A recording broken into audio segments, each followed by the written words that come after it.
How are you, John? Good to see you.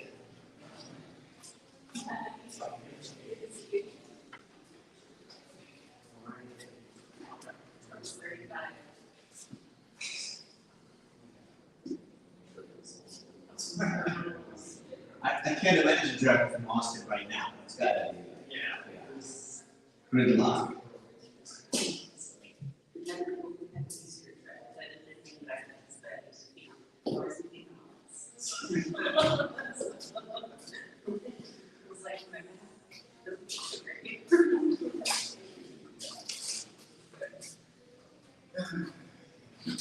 So, you know, the epilogue, See it? this last chapter, it starts with a reference to Ethos book. I love it. In the epilogue? Yeah, the last chapter. No kidding. It starts with reference to Ethos book. Love it. Well, Ethel will probably be in the room tonight. Okay. So, most likely. We had a reading with his book, but the poetry had delivered it. So people pre-ordered it. So they came in.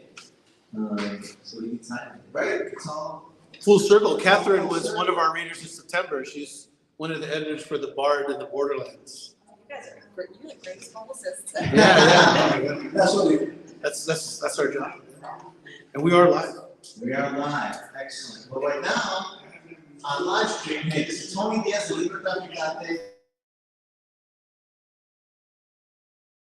To invite you to another event at my bookstore in San Antonio at the Guadalupe Cultural Arts Center.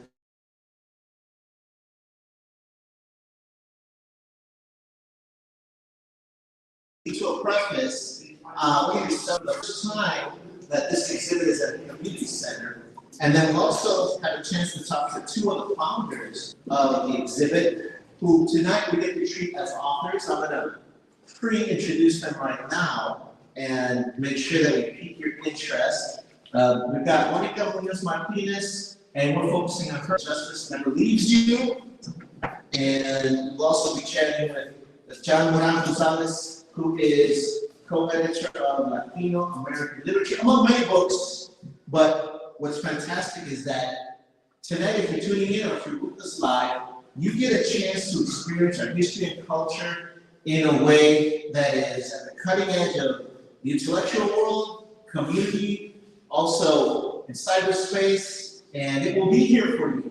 So if you happen to miss out right now, if you are tuning in on any of our platforms, I should mention that the live stream begins on the Guadalupe Cultural Arts Center page. So for the folks in the room, there are people in the room. Hey, how are you?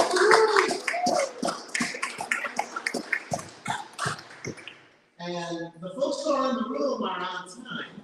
And that is the new definition of Chicano time. So we start on time. And I want to make sure that we acknowledge that. But I also want you to know that if right now you are on Facebook and perhaps you're on the Guadalupe Cultural Arts Facebook page, or maybe Nuestra Palabras Facebook page, and you realize, what a great reading, I'm going to tune in, but you think, I missed it. You didn't miss it. You're finding out about the event tonight, and from now on, you can come to the Latino Bookstore here on the Westside of San Antonio, on the Guadalupe Cultural Arts Center's Plaza, across the street from the theater. So you've been here, you see the big candle, the Leading Guadalupe. Right across the street is the Progressive Building. Any day of the week during working hours, you can come in and peruse our cultura, and you can take home with you a copy of both of these books. So I say this because if you're tuning in right now, we are recruiting you to spread the word, and you can do it right now by sharing the link to another Facebook page, send it to your family members, but also we're deputizing you to become a promoter for the Latino Bookstore and Cultura, and make sure that you tell people that it's here, but come, please purchase these books and make them part of your personal library. And in theme for tonight, as we talk about what's going on, we're promoting several things, but three things are super important. We're promoting Latino family libraries, we're promoting public libraries, and we're promoting underground libraries. And at this day and age, we need them more than ever. But today you're going to find out that there's a cyclical approach to obscuring our history and culture. And when you find that out, you're going to find out that the best way to combat that is to share your voice and pick up a book. So I want to make sure that you understand the context that we are delving in. And tonight we are convening. This is the last of our Texas Author Series events every second Friday of the month. We're wrapping up 2023. I do want to mention some of the folks that have been here. We've got a great lineup that's going to continue in 2024. October 13th, we had the fantastical Chicano Portraits, that was edited by Morán González. Chicano Portraits, critical biographies of 12 Chicano writers. And then we also had the Day Food Elegies by Dr. Diaz Espinosa. In the second Friday of November, we had Dr. Jesus Esparza with his book, Brazos Schools, A Fight for Latino Educational Autonomy in the West Texas Borderlands Town, in conjunction with Macri. That was here from Macri as well, one of our allies. To hold it down for our culture. And then we also had a new novel by Alma Garcia, All That Rises, and it was part of the Camino del Sol series. And also in September, we had Shakespeare in the Borderland, all the stuff we co-opted. So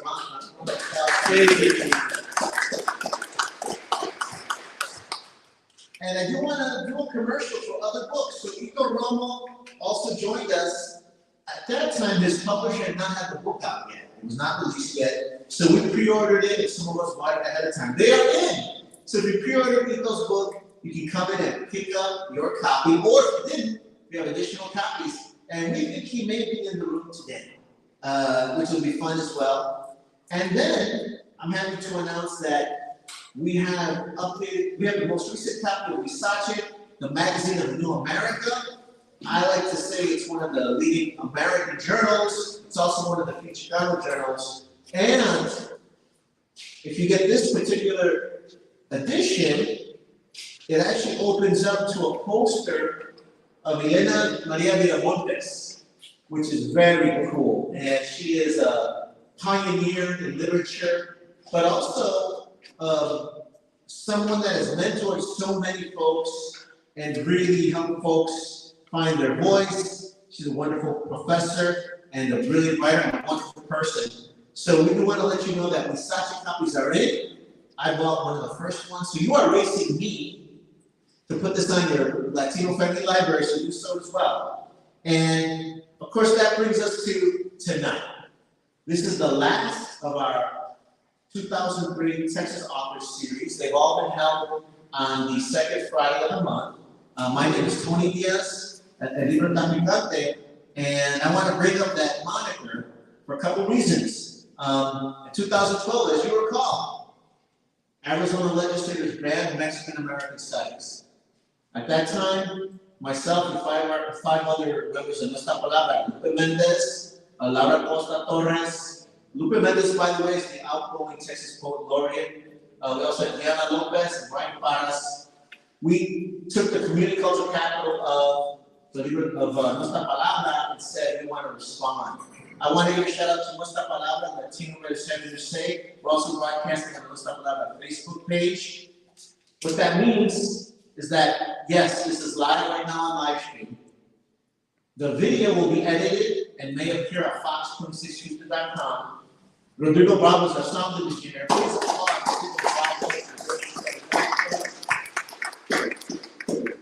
He will edit a version of this that will air at 100,000 watts in the fourth largest city in America, 90.1 FM KPFT, your community station. So if you can donate, please go to kpft.org. Additionally, you edit a version for a podcast as well. And I say all that because we want to transmit all that. And I say all that because Nuestra Palabra was part of the movement on the Southwest. A shout out to our brothers and sisters in Tucson who created the leading ethnic studies curriculum in the country. It was proven to be successful. It was so successful, it turned the dropout rate into 2%, graduation rate in Tucson went to 98%, and instead of being extolled, Arizona legislators banned it. Right? I said all that because it was terrible, and we united across the Southwest. We followed the lead of our brothers and sisters in Tucson, and all of us joined, and that racist law was overturned. However, it is clear from the exhibit before us that there's a cyclical attack on our history and culture. It is clear that it's not a conspiracy theory. We have the proof around us. However, today we're here to celebrate our gente who had the power to survive that, los que sufrieron because of very real suffering, los que aguantaron and had to live with that. And I tell you what, as I'm in here, clearly this violence is supposed to silence us. If you've seen lynching, why would you speak up? If you're the uppity Mexican, you might wind up on the business end of a noose. That is a way to silence generations. What's powerful, though, is that this exhibit is a testament to the legacy of those who suffered, those who survived, and today we get to experience that history in this way. And by way of introduction to one of the first speakers, I want to let you know where we are and what we're doing. We are here because of that.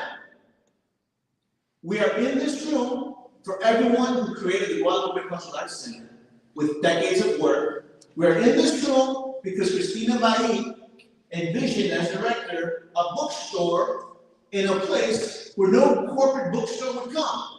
We've defied that. We are in this room because Chicanos, Chicanas, Tejanos created the Refusing to Forget project.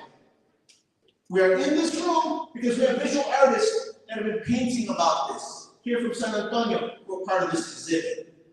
We are here because we smuggle books to make sure that our story is told. We are here because we're transmitting this again and again and again. We are here because you're here, because you love books and cultura. So we are here to celebrate the people that tell the story and empower us. So this is a celebration of our power, our excellence, and I'm so glad that you're here to feel it. I'm so glad that people come and enjoy it. This is the first time that this exhibit is at a community center, and I love that we can celebrate these two intellectual giants as gente, familia, and as authors. So on that note, I'm going to bring up first John Morán González, and I do want to actually read the official UT bio, and I'm going to tell you why. One, we all know John. We know John. So I don't want to take that for granted. But he's like familia. We were chatting earlier. He's like familia. It's so fantastic to see all the work that he's doing. Also, I want to give an extra click on the web page. Put a little click there, so it goes there. And I want people to know the trajectory, so that if someone is tuning in and they're like, "Wow, I want to be like that," here are some of the steps. And once I'm done reading this, he's going to come up to us, not just talk about this powerful anthology, but also this powerful exhibit. From the border town of Brownsville, Texas, anybody from the valley? I see from the valley, people love us. John Morán González is the J. Frank Dobie Regents Professor of American and English Literature at the mighty University of Texas at Austin.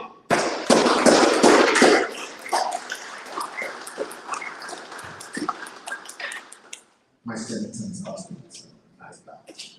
He attended Princeton University, graduating magna cum laude with an A.B. in English Literature in 1998. At Stanford University, he earned an M.A. degree in 1991 and a Ph.D. in 1998, both English and American literature. And I say that because we need more Chicanas and Chicanos to get Ph.D.s. He's published in journals such as American Literature, American Literary History, Aztlán, a journal of Chicano Studies, Journal of Latin American Studies, 19th Century Context Symbolism, and Western American Literature. He is the author of 2 books, Border Renaissance, The Texas Centennial, and the Emergence of Mexican-American Literature. and The Troubled Union, Expansionist Imperatives in Post-Reconstructive American Novels. He is editor of the Cambridge Companion of Latino American Literature. He is co-editor with Laura Lamas of the Cambridge History of Latino American Literature 2018, which was selected as a 2018 Choice Outstanding Academic Title. I'm not just telling you it's good. There are other forces that concur with that. And he edited with Sonia Hernandez the critical anthology, Reverberations of Racial Violence, Critical Reflections in a History of the Border. I think you mentioned you were reading that one, right? Fantastic. In addition, González is a founding member of Refusing to Forget What You're in Front of. Okay. When people scroll through, they have to see secondhand evidence. You're here for the real deal. A nonprofit public history project dedicated to critically memorializing state violence in the South Texas borderlands from 1910 to 1920. Founded in 2014, Refusing to Forget has been recognized as a leader in the field of public memory studies and activism. That's what's up. These books are about activism. We are activists at the end of the day, and artists as well. And I lost my spec. I got a little too excited. Let's see. Refusing to Forget has been recognized as a leader in the field of public memory studies and activism, with public history awards from the American Historical Association, the Organization of American Historians, and the Western History Association. A former director of the Center for Mexican American Studies, González currently serves as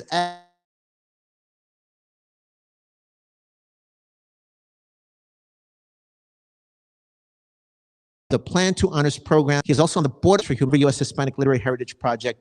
The real award is that he's here with us tonight, and I want to hear what your family thinks about that. Please welcome a su casa, el profesor, el doctor, John Morán González.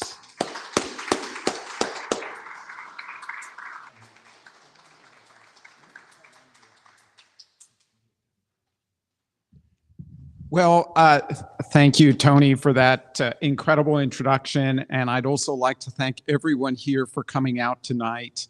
And I really wanted to start off with some words of gratitude for the folks who have, made this all possible.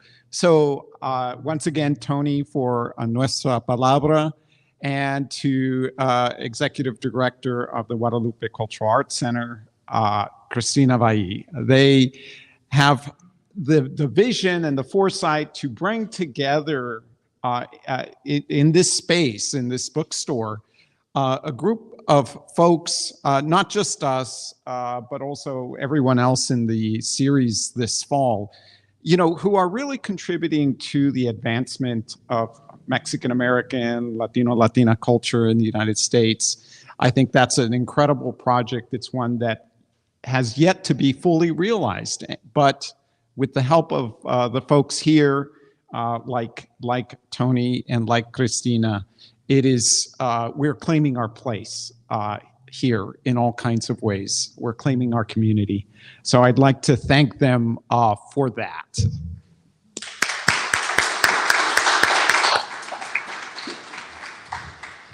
So I'm also going to start out with just a tiny addition to what Tony said, and it very much, I think, fits along with the narrative of claiming our place in various spaces and institutions. And so this semester, this fall 2023 semester, I became the chair of the English department at the University of Texas at Austin.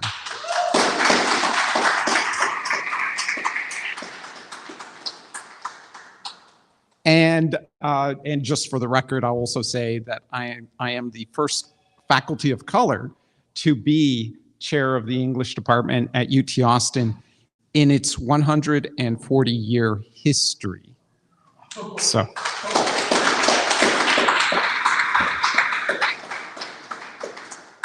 But I had a lot of help getting there,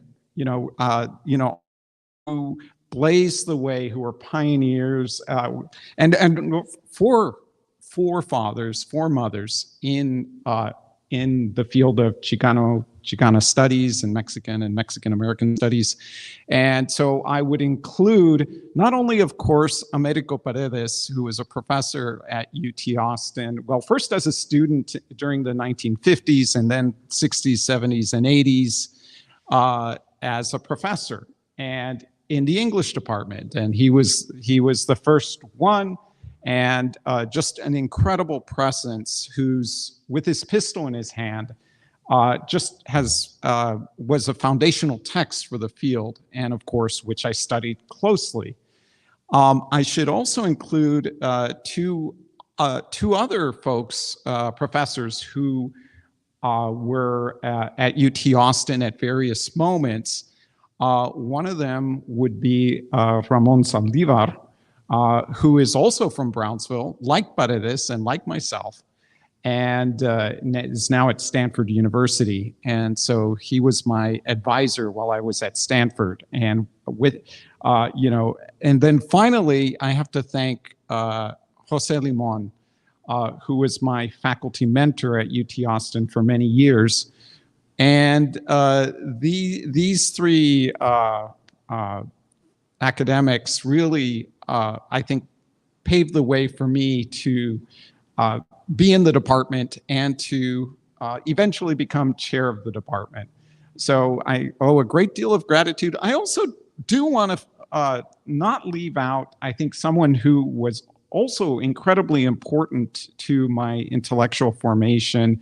And, if Paredes is considered, the father, as it were, of Chicana studies, I would have to point to Jovita Gonzalez de Mireles as the foremother, the mother of Chicano and Chicana studies, because her study of the border during the 1930s was just pivotal in kind of creating an analysis that we very much still reference today. And in any case, I've had the privilege to be at UT Austin for 20 years now. And in that time, they've supported my research in the field. I'll go ahead and just talk a bit about my first book, which was, Tony mentioned it, it's called Border Renaissance: The Texas Centennial and the Emergence of Mexican American Literature. And in that book, I wanted to take a new look at basically the activism surrounding LULAC, the League of United Latin American Citizens.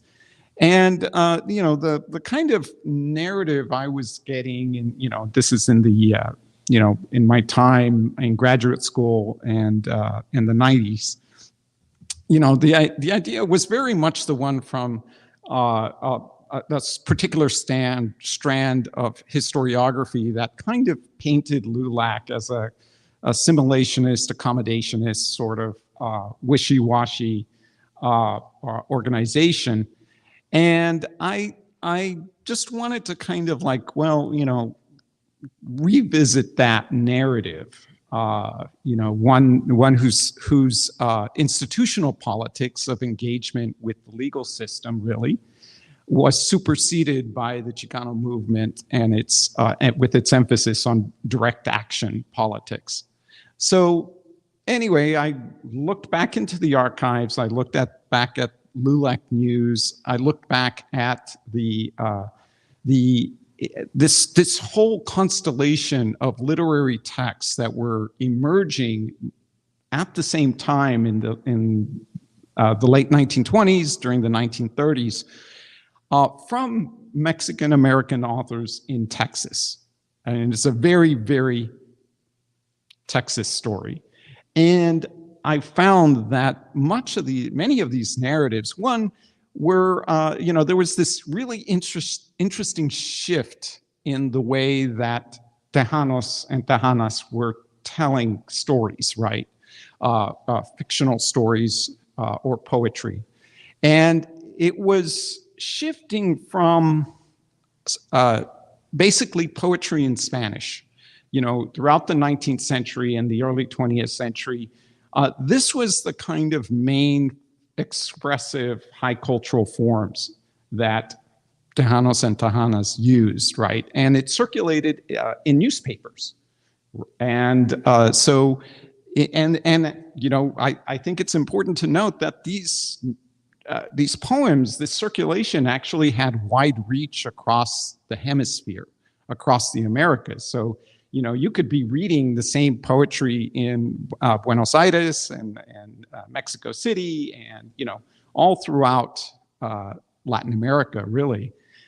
But during the 30s, there's this shift. More and more Tejano and Tejanas are writing in English, and they're writing prose, right? So short stories and novels. And so part of my task with this book was to, figure out what's going on. Well, as you can kind of guess, part of the story is that, in fact, the generation of writers that are coming of age at this time are actually the first group to have gone through the US public school system, where they're educated and trained in English, right? Of course, Spanish is getting suppressed. People are getting, hit by teachers for speaking Spanish. But nonetheless, they're learning English. And of course, along with the language itself, they're learning the canon. They're learning the largely British literary canon with maybe a few, American lit types thrown in.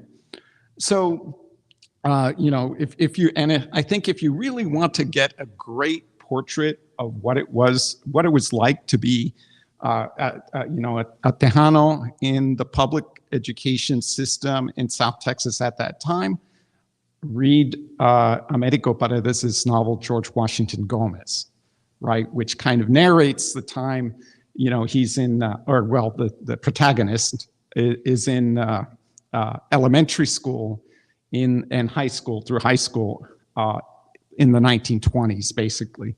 So in any case, we have this phenomenon of Tejano writers writing in English, writing prose, and where was all this going, right? And I tied it into what's going on with LULAC, right? LULAC we think of as a civil rights organization, as a somewhat political, but one that at that time at least shied away from politics, politics around elections and that sort of thing. And instead, they were interested in securing civil rights for Mexican Americans via the legal process, right? Filing lawsuits to insist upon Mexican American civil rights. And they did that by insisting upon citizenship, right? So if you ever look at the LULAC shield, right? It's this big old thing, but it's got the stars and stripes on it, signaling the idea that the U.S. Constitution, the U.S. state, the legal system would in fact guarantee Mexican American civil rights. And so, when LULAC was formed, it was decided that it would only be U.S. citizens. This caused a huge rift, as you can imagine, because many of the folks in the community were not U.S. citizens. But nonetheless, at least at that moment, at its founding, it was a citizens-only organization because they thought only a citizen would have the rights guaranteed by the state. So, how does this correspond to writing prose in English, right? There's not a obvious causality there. Basically, as I think some of the exhibit shows, at that time in South Texas particularly, there was this idea that the Tejanos and Tejanas were very, very much plugged into Mexican politics and Mexican culture, right? And there are very strong historical reasons for that. As the exhibit, part of the exhibit tells, it wasn't until 1904 that a railroad line from the north, that is from Corpus Christi, came down into the lower Rio Grande Valley and, as it were, plugged it into the U.S. economy. Prior to that, all the rail connections were south, particularly to Monterrey. And so, you know, all the kind of goods and ideas and all of that were coming from Mexico. And so, of course, everyone had, you know, considered themselves Mexicano and, you know, looked towards, you know, Mexico City, Monterrey for their literature, you know, for their politics, for their sense of identity. So LULAC of that time took it upon themselves to say, like, well, we got to have folks stop doing that, right? They're not Mexicano, right? In a national, you know, Mexican nationals or ciudadanos, right? They're U.S. citizens, and they've got to, as it were, reorient their public lives towards the United States. This meant several things. One, learning English, right? And which the public schools did. The other was also engaging in U.S. civic institutions, right? Whether it was the public school system or the court system, you know, business, so on and so forth, the educational system. So, this did not mean, though, contrary to the way that the LULAC of this era has sometimes been portrayed, this did not mean abandoning a Mexican identity. It did not mean abandoning the Spanish language. And in fact, you know, how could you, or even the idea of the Mexican American, right? This phrase, the Mexican American, is what they really thought of themselves. It's what they created. It's a phrase that they brought into being, because prior to that, Mexican American would have been considered an oxymoron by both, you know, Anglo-Americans and by Tejanos. There was like, never shall the twain meet, right? But LULAC's, as it were, cultural work was to bring them together as Mexican American. And so how could you be Mexican and American at the same time? Well, you were an American in public life. That is, in all the things that had to do with the areas of business and government and kind of those realms of relationships that were, as it were, fundamentally impersonal, right? Whereas you could still be Mexican in your private life, where you had, where all your associations were voluntary. That is, in terms of religion, in terms of family, and all of these other areas.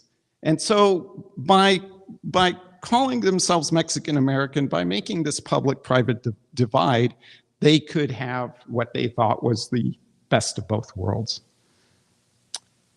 Now, they used the LULAC News, and I went through, you know, about a decade's worth of the LULAC News in the archives at the Benson Latin American Collection at UT Austin to discover, like, why is this literature? I mean, they wrote poetry, they did short stories, right?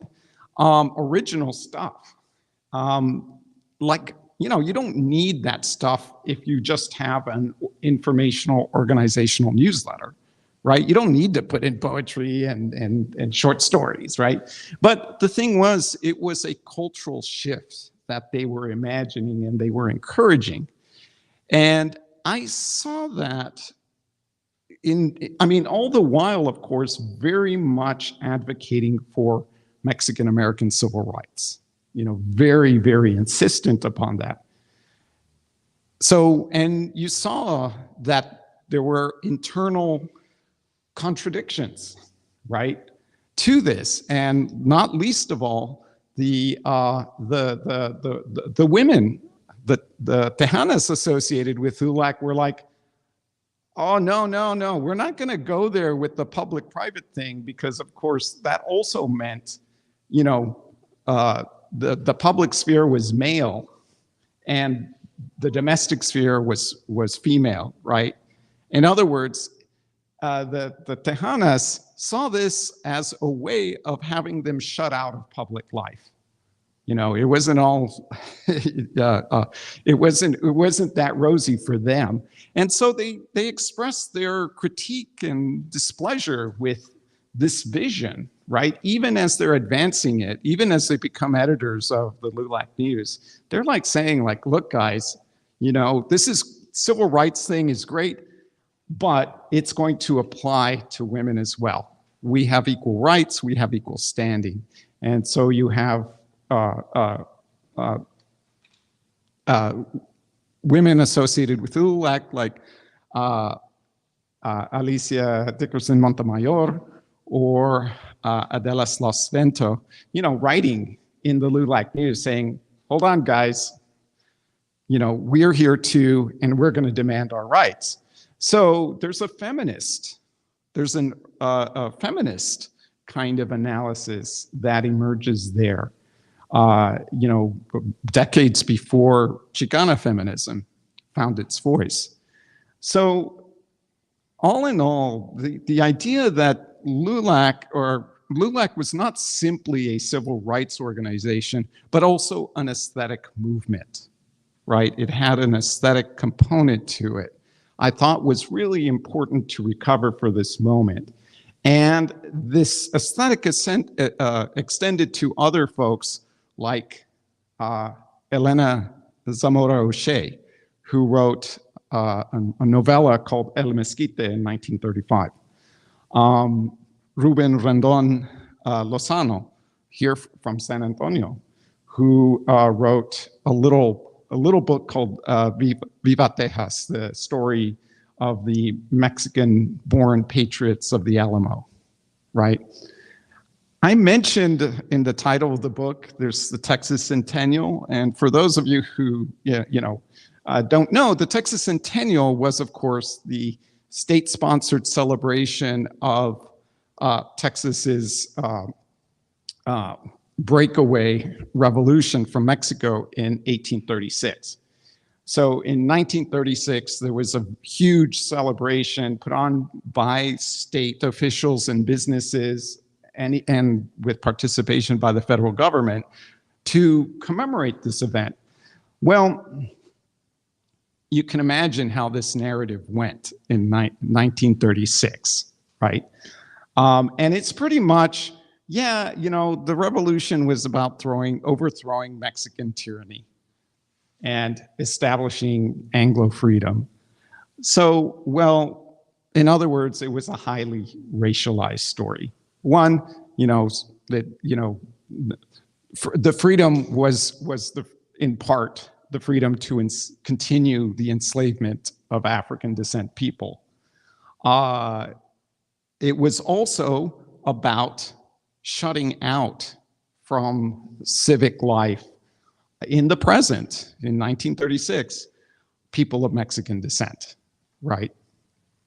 Because they were the enemy. They were the ones who were oppressive and the ones who needed to be kept in check by a variety of methods of control. So you can imagine in 1936, these are the early days of radio as well, in newspapers throughout the state, on the radio waves throughout the state, the same narrative is getting pumped out, right? Mexicans were a tyrannical problem to be overthrown in 1836. In 1936, they continued to be a problem population that needs to be controlled, right? Useful for cheap labor, but otherwise nothing else. So you know, Tejanos and Tejanos at that time are just hearing this constantly, right? they are just getting bombarded by this message that they had nothing to contribute to, worthwhile to contribute to the history of Texas in any positive way. And in fact, it was common practice at that time, and for decades, not to mention the Spanish surnamed defenders of the Alamo at the annual reading. They were there, they fought, but they were never mentioned. So in any case, what all of this amounted to is that, these Mexican-American writers wanted to reestablish their place as a positive force in Texas history, right? To claim a history that had been from narratives in which they were demonized and marginalized. And they wanted to put Tejanos and Tejanas, Mexican descent people, back at the center of the narrative where they belonged. So those are really the narratives that I take a look at in that book.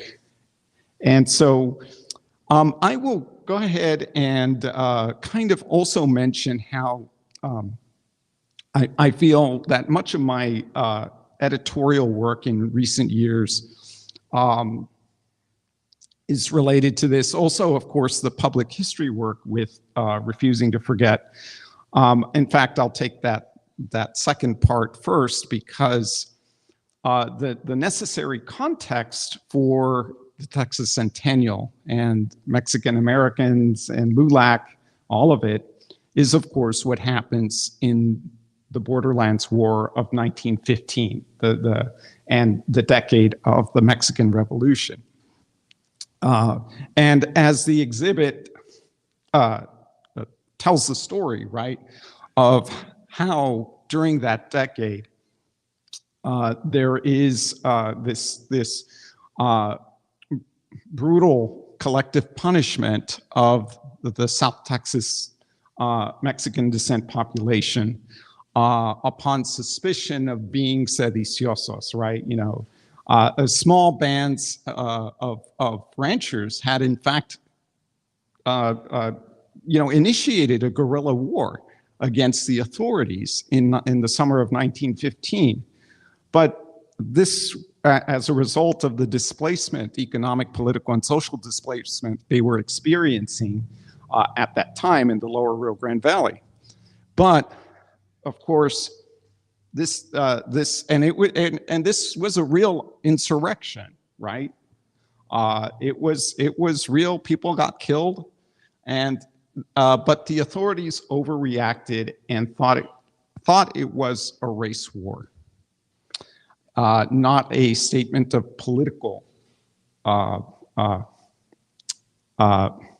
combativeness, but rather a race war.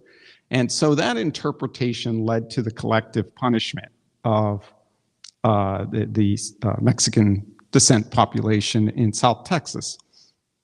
And as the exhibit details, as our research has also detailed, hundreds, if not up to 1,000, Mexican descent people were simply executed by the state authorities, the Texas Rangers in particular, or by county level sheriff's office law enforcement. And so this is an era which the exhibit tells a story about. And of course, the way that these communities and families responded.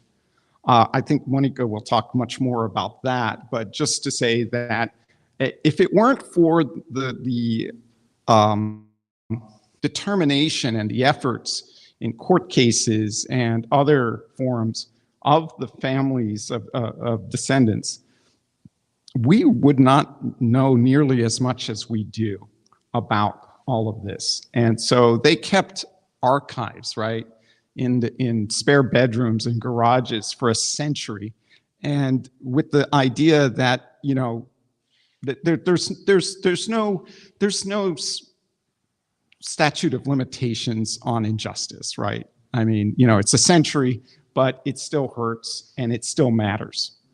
And so what we try to do with Refusing to Forget is to begin to return these events to public consciousness because they still matter, right?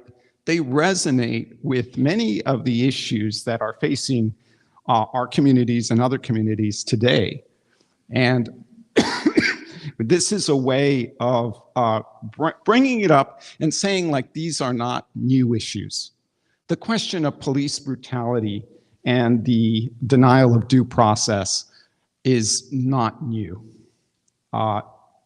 And so we need to have, as a society, as a nation, we need to have these conversations, as well as be aware, of course, of their deep roots, right? And why that history and the denial of that history is actually an obstacle to doing something, really taking steps to solve the issue today. So this is the context. The violence of La Matanza in the decade of the 1910s is really what LULAC is trying to deal with 20 years later, right? Because, hey, armed uprising is not gonna get us equal rights. It's not gonna improve our lives. In other words, it's gonna result in this massive state reprisal. So they thought of a different strategy, which is what I narrated earlier.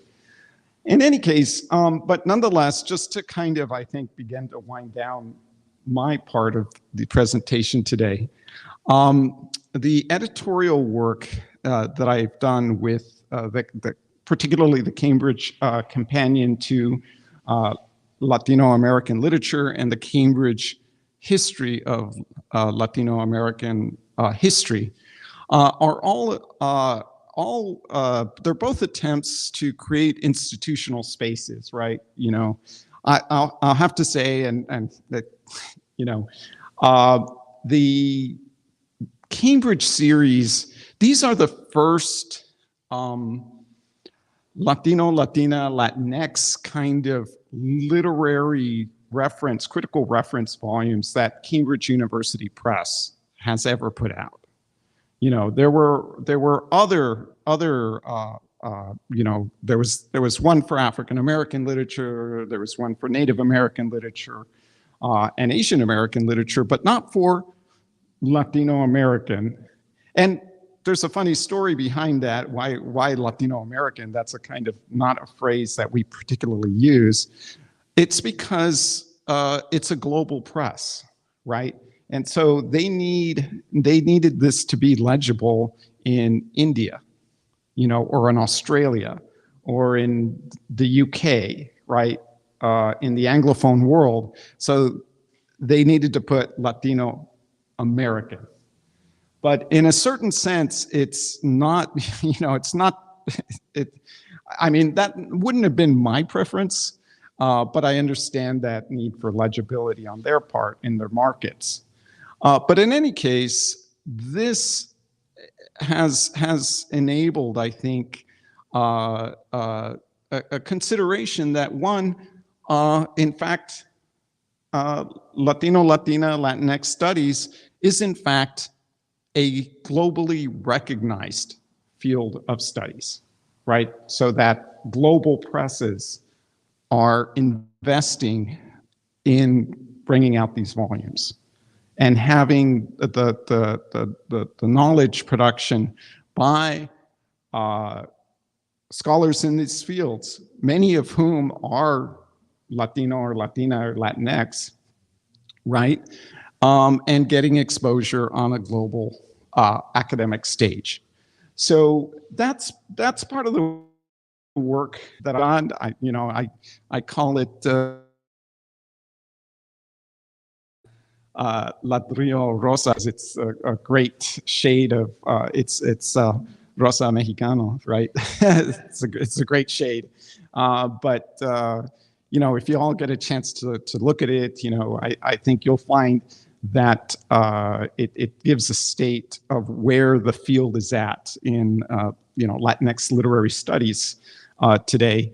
I'll also say that Laura Lomas, my fantastic co-editor from the University of Rutgers at Newark, and I are just finishing up, or hopefully in the next year or so, we'll have a 3-volume set from Cambridge called Latinx Literature in Transition. And so one of the things, I'll also add one more note to this. It's been very successful, commercially speaking, for Cambridge University Press, right?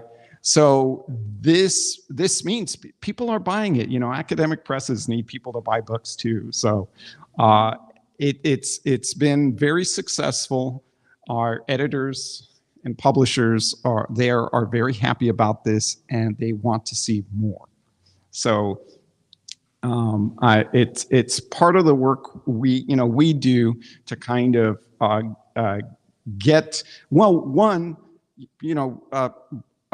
kind of have this knowledge become public knowledge, right, for our communities and for all communities, as well as expanding the spaces in the academy and in Texas history, that so that a larger public also knows about what we do our work on.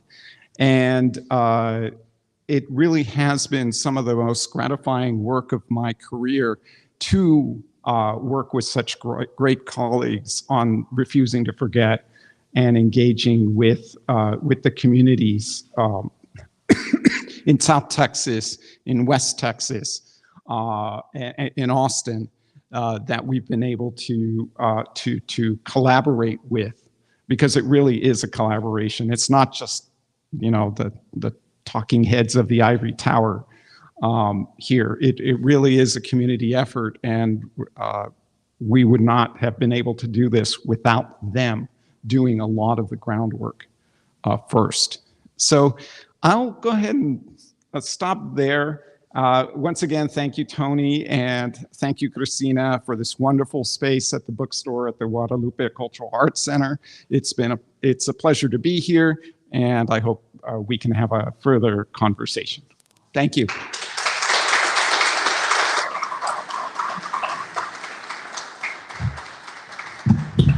Thank you very much, John. That's fantastic. And if you're just tuning in right now, Professor Gonzalez, Dr. Gonzalez just said you can play a role by purchasing the books. I'm asking you to share this right now on Facebook. Folks in the room, buy some copies for Christmas coming up.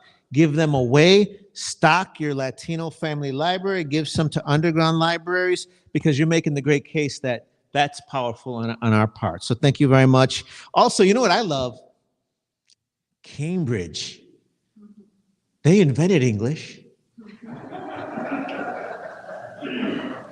You improved it. We've improved it, and we're giving it back. That's awesome on our terms. I love that. You can play a role in that too. I do want to mention, we keep mentioning Chicano. Well, I'm mentioning Chicanos, Mexican Americans, Latinos. We are, of course, for the broad spectrum of Latinos, and we promote writers. I want to give a shout out to a Boricua brother in the room, Jose Relat, author of American Tacos. I hope that the paperback version, when it comes out, we better have some here, right? Yeah, that's cool. And also, before we get to Monica, we're talking about the Valley, amazing Chicanas. I do want to bring up our director of the Guadalupe Cultural Arts Center, because she envisioned this. If you listen to corporate data, there's no reason to bring a Latino bookstore to the west side of San Antonio. She defied that.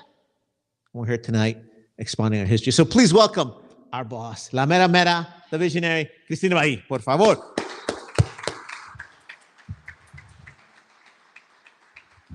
Tony's so good at introductions. He makes us all feel great. And just want to thank all of you for being here in this month's version of the author series for the Guadalupe Latino Bookstore. And it's quite an honor to have here tonight two distinguished scholars with us. So thank you for joining us. And I will say, I was thinking, I wonder if I know this is the first time in the history of the Guadalupe Cultural Arts Center that we would have the chair of the English department of a university like University of Texas at Austin.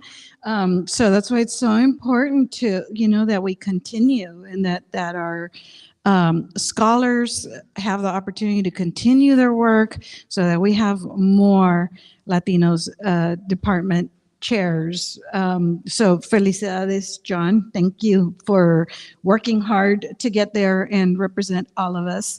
And thank you, Monica, for all the work that you're doing and for coming to Texas and helping us out and, joining us. And I always need to make my commercials for the Guadalupe. I need to thank our funders, and that is the City of San Antonio Department of Arts and Culture, the Mellon Foundation, the Ford Foundation, and a special grant by Texas Commission on the Arts for programming in this cultural district. This is now an official cultural district called El Mero Hueso Cultural District. We're probably the only one in the state called, with a name like that. But we do get an extra $175,000 for programming in this cultural district from Texas Commission on the Arts. So we want to thank all of those sponsors, and of course the sponsors of Refusing to Forget exhibit. John called me. It's been a while, maybe even close to a couple of years, when they were first organizing this, and they knew they were going to travel it. They were going to have the opportunity to travel it, and right away I said yes. Sometimes it just takes us a while. We're doing things, but sometimes we do move slow. But we're doing the best we can. And so it's been a while. It's been several years that we had agreed, to bring Refusing to Forget. I'm happy to host it here because this is a community center. I know there's been lots of showings at universities right now. Actually, it's also at Our Lady of the Lake University, which is my alma mater, this exhibit. And we have it here so that the public can enjoy it when they come to the bookstore. We will have a series of associated programs with it. It's going to be up for 6 months through June. So you can let your friends and family know that it'll be here. They can come see it later. Now, since we're a cultural center with the arts disciplines, we couldn't help but combine the arts, right, with the exhibit.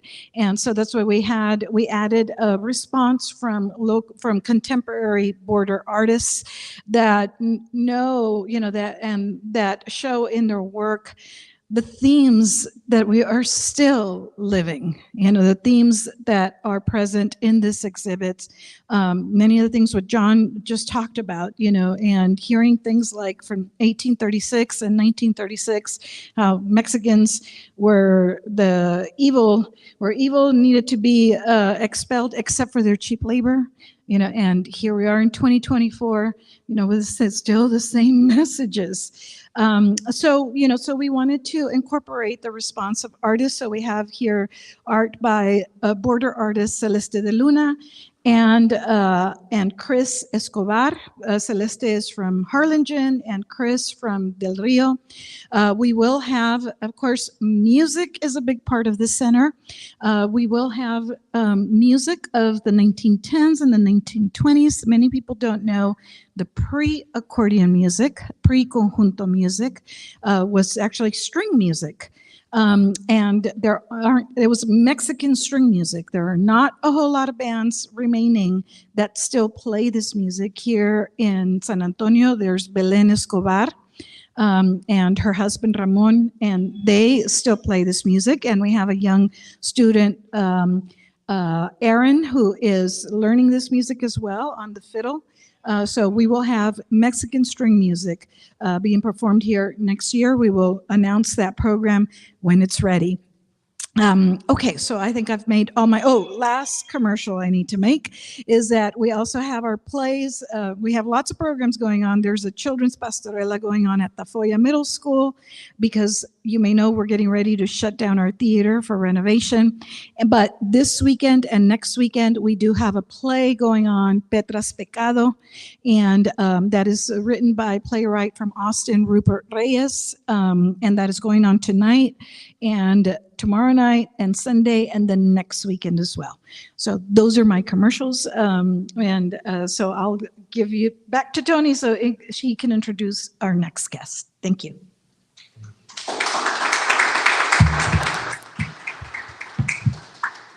Thank you very much, Christina. Really appreciate all that you're doing for us. And next up to culminate the evening, we will have a chance then for Q&A afterwards. 3 questions, so start thinking of them. I believe you get extra credit for that too. Unofficially, you might wind up with the degree from University of Texas after tonight. Unofficially, no sé, a ver qué pasa, we'll see. And then after that, we'll invite you to purchase your copies of both of their books, of many other books, in the official Latino Bookstore. You can come over here and commiserate with them and get your book signed, because that's really what's really powerful, is to have your signed copy at your house to share. And the one thing I do want to say before I read their formal introduction, again, to give them, I want to give an extra click on the UT. I know Cambridge cares about sales. UT is probably looking at the website figures, so I want to make sure I click on that, give a couple clicks. Before I read that, though, I do want to say, Monica, I do appreciate that you are leading scholar. I've heard you on national radio, and you are so eloquent. Pero eres completamente comunidad, tu puro corazón, and that's so important. I also want people to appreciate that both of these scholars are achieving such great success. None of that was guaranteed. They picked the hardest fields to toil in, right? It wasn't like, hey, oh man, look at all the money raining for that. They're not reggaeton stars, okay? They picked the hardest fields, y con puro corazón, tenaz y habilidad, they've gotten here. So we're so happy to welcome you here. And let me tell you something about Monica Muñoz Martinez. She's an award-winning author, teacher, and public historian. She received her PhD, another doctorate, which is why we need more Latino doctors and doctorates, in American Studies from Yale University and her AB from Brown University. She offers courses in U.S. history, Texas history, Latinx history, Mexican-American history, Borderlands history, women and gender history, public history, digital humanities, and civil rights history. And some of that is right before your eyes, right here. Her research has been funded by Mellon Foundation, the Andrew Carnegie Foundation, the Woodrow Wilson Foundation, the Recovering the U.S. Hispanic Literary Heritage Project, the Brown University Office of Vice President of Research, and the Texas State Historical Association. I want to point out some of those major institutions, the doors were closed to us at one point. So the fact that tienen estos logros es super importante, and a badge, another badge, but not the only one that counts, but an important badge to celebrate. In 2017, Martinez was selected for the prestigious Andrew Carnegie Fellows Program. The fellowship provides grants for the country's most creative thinkers. That's who you're hanging out with tonight. Thanks. I like to listen to myself now and then. Sound check. Está bien. That means somebody is sharing the Facebook live feed. Por favor. Very good. Give it a like and please share it. Para que se pongan envidiosos in Boston or donde sea, ¿verdad? And she received the acknowledgement, country's most creative thinkers, to support research on challenges to democracy and international order. In 2019, NBC News included Martinez in their list Latinos 20, recognizing 20 celebrities, CEOs, activists, and scholars using their voice and talent to empower Latino communities. And that's what all of us are about. In 2021, she received the Friend of History Award from the Organization of American Historians. The award recognizes an institution or organization or an individual working primarily outside college or university settings for outstanding support for historical research, the public presentation of American history, or the work for the OAH. Martinez is also a 2021 MacArthur Foundation Fellow, one of the MacArturos, also known in the vernacular as a Genius MacArthur Grant winner, the Distinguished Lecturer for the Organization of American Historians.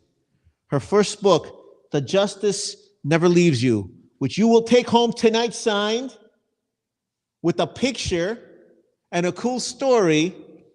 And your friends should be a little jealous tonight, but they can come too and pick up their copy because we're looking out for you.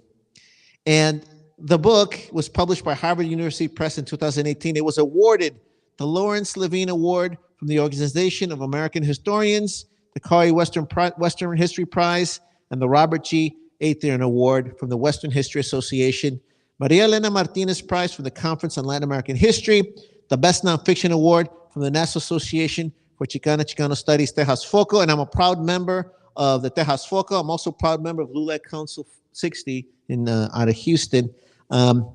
And also the TSU Book Award from TSU Press and Friends of the TSU Library, and was a finalist for the Frederick Turner Award from the Organization of American Historians.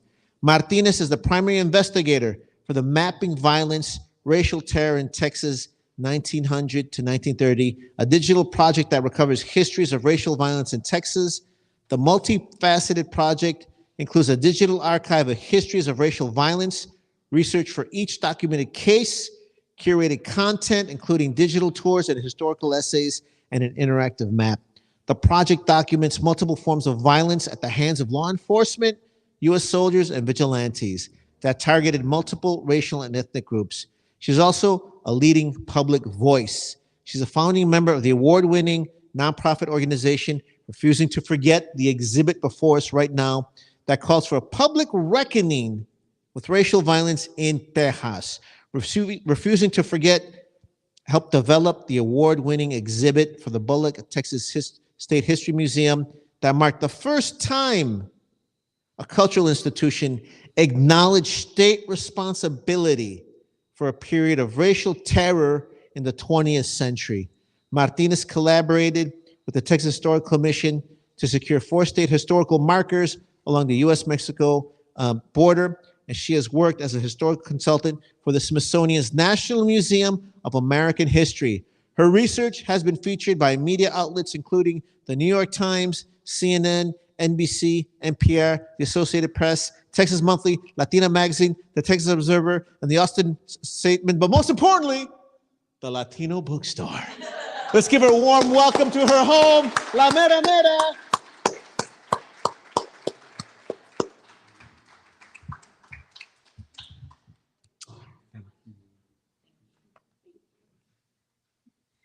You're right. Those are the best introductions. I feel like I'm getting ready for a match. Well, thank you so much for everybody who made the time to come this evening. It's a busy time. People are preparing for the holidays. People are trying to recuperate after a very hard year, another hard year. And so I'm just honored that you would make time to travel to come and be here. And also for everybody who's streaming or who will watch this later, I arrived early intentionally so that I could do some Christmas shopping at the bookstore. So I set aside some children's books, some incredible fiction and nonfiction, and a few bags. So if people still need to do some Christmas shopping, this is an incredible space to support authors, to support artists. And so I'm so honored to be a part of the celebration of this cultural center, which is so important to San Antonio, to communities, and a model for what other communities need as well. So thank you for your vision and invitation. So I wanted to talk a little bit about the book, The Injustice Never Leaves You, which was a book that took nearly a decade to write and research, to travel across archives across the state, internationally, and also in federal archives here in the United States. But it also is a book that required that I travel across the state to visit the archives in people's homes, to interview people like Norma Longoria Rodriguez, who's a San Antonio resident, who preserved the story of her grandfather and great-grandfather, Jesus Bazan and Antonio Longoria, who were murdered by a posse, including a Texas Ranger, in 1915. And she preserved the history of their double murder, but also the history of her grandmother and great-grandmother, Epigmenia Bazan and Antonio Longoria, and how they lived in the aftermath of violence, how they lived in South Texas in the presence of law enforcement and citizens who were still in positions of power, who still were law enforcement officers, and walking around with Colt 44 revolvers. And so Norma Longoria Rodriguez is one of the descendants that helped to preserve the story of this tragedy that impacted and shaped their family for generations, but also to preserve the story of how people made life and continued during a period of racial terror, of real intimidation, and also went on to be important pillars of their communities. So it was incredible to meet people like Norma Longoria Rodriguez. And when I think about, for the book, the title, it's inspired by one of her quotes in a conversation that we had here in San Antonio in her home, when I asked her why she spent years of her life on the weekends. She was a public school teacher.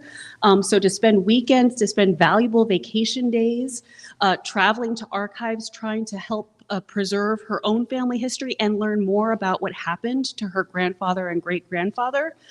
She said to me, it's an injustice, it never leaves you, it's inherited loss.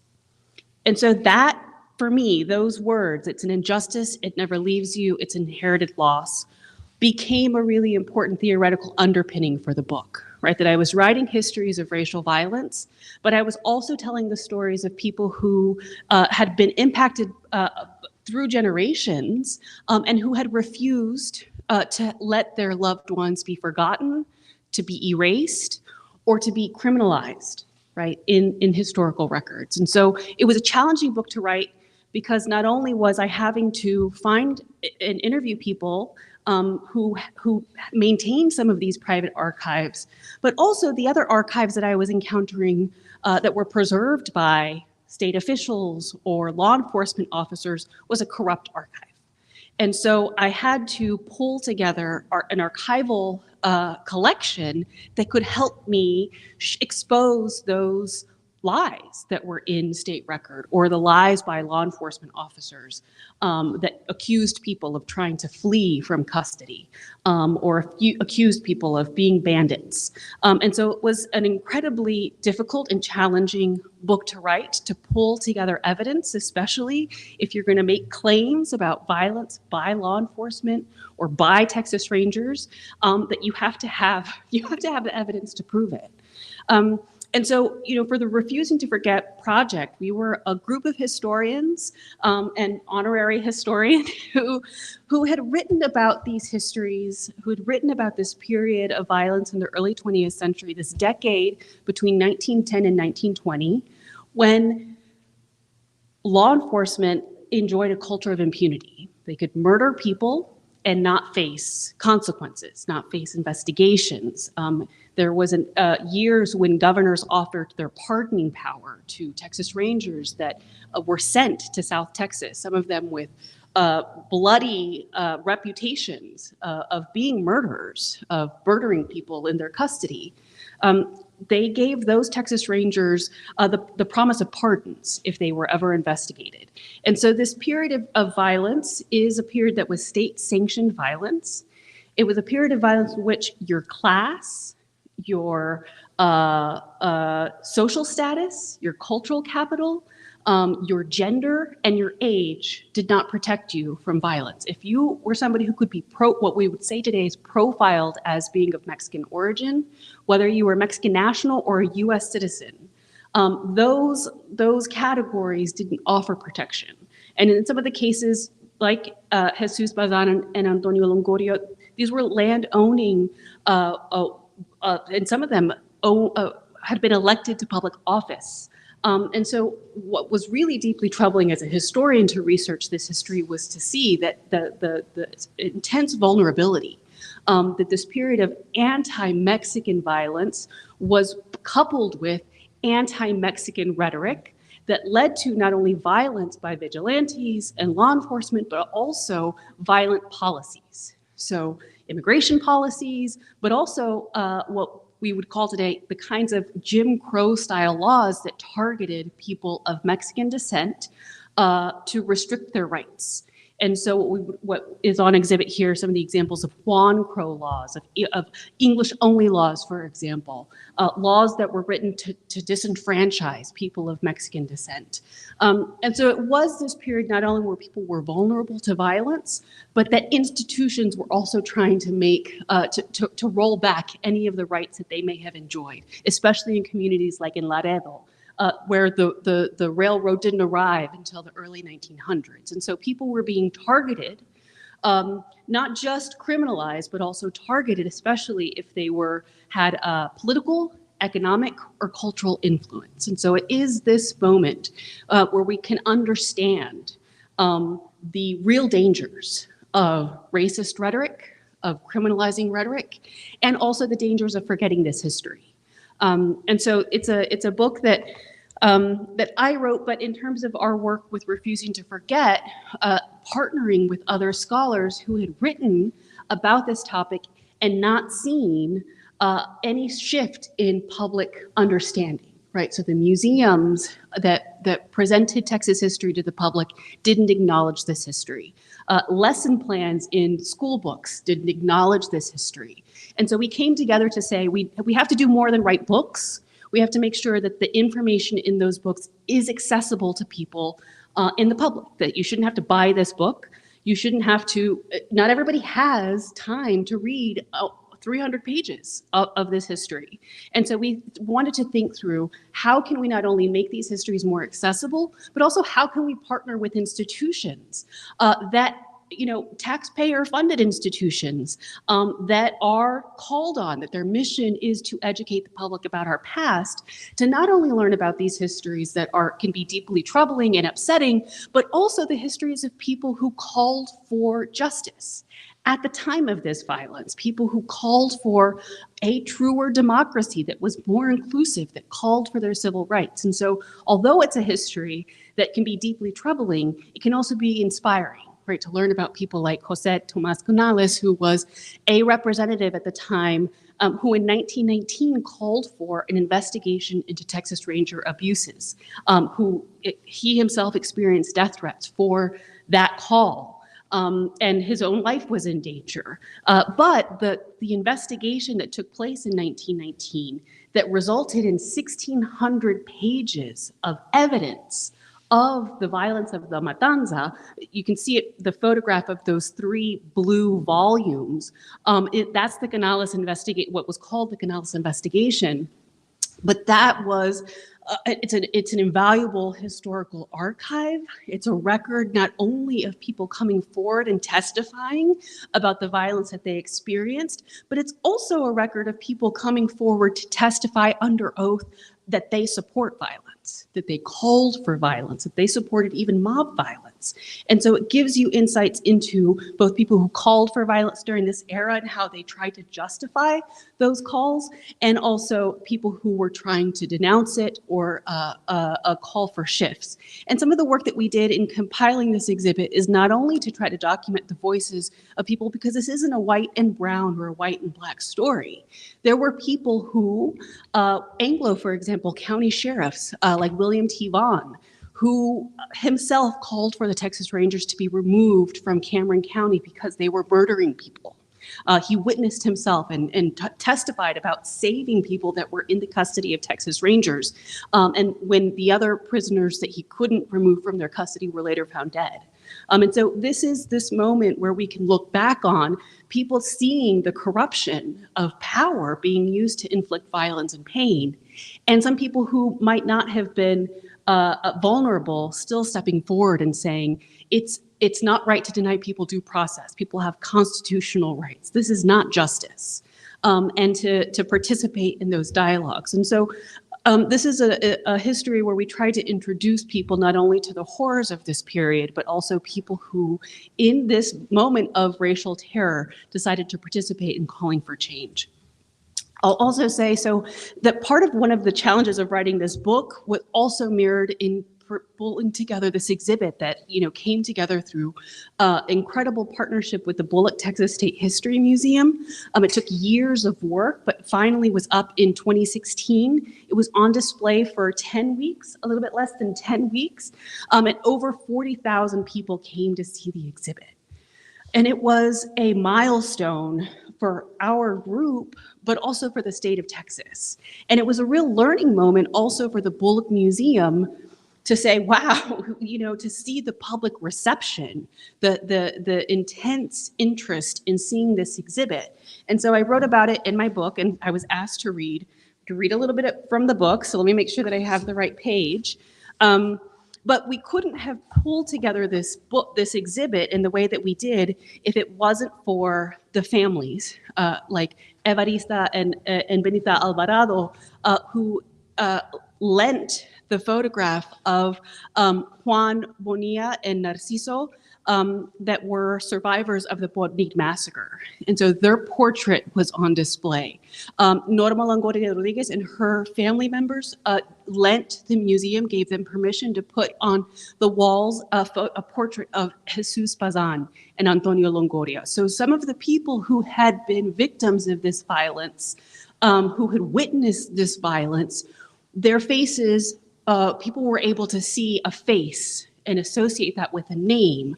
And that would not have been possible if people did not open their private collections and trust our team and also the museum to do justice to their family histories. And so we did our best and have always tried to.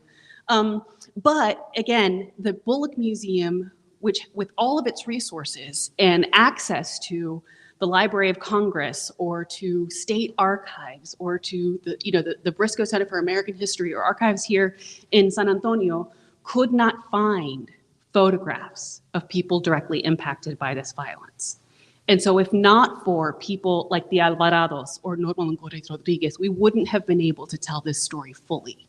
And so that's why our work has been important, not only to include scholars, but descendants, and to ask them, what does justice look like for you 100 years later? And so in some cases, they've asked for historical markers, like you see this photograph of the Bodnik historical marker that's finally on display. Also, so you can see it here as a part of an addition to this exhibit. But you also, but the exhibit was, we could have coordinated on an exhibit at UT or at UTSA or Our Lady of the Lake. And it was actually descendants who said, if the state isn't involved in participating in this conversation, then we haven't made any progress. And so they said, we've been memorializing our families. We remember their names. We want the state to finally participate, state cultural institutions to participate in acknowledging this history. So I had a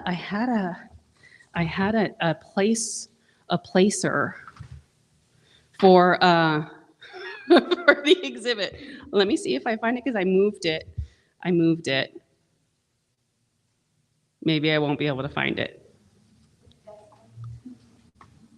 But the point of the paragraph that I was going to read is that people who came to the of a history that they didn't know. They were coming to see a history of the exhibit finally on display in the Texas State Archives. And that's something that we have always been acutely aware of, right? That for some people, we're not telling them something new. We're just participating in finally acknowledging the harm from 100 years ago. I will read, because I think I still have the marker. Just a paragraph from the introduction. Or no, I'm going to read it from the end because I see that we're running low on time. Just from the paragraph on the end. So I'm for those of you who might not get to the very end of the book. This is from the epilogue.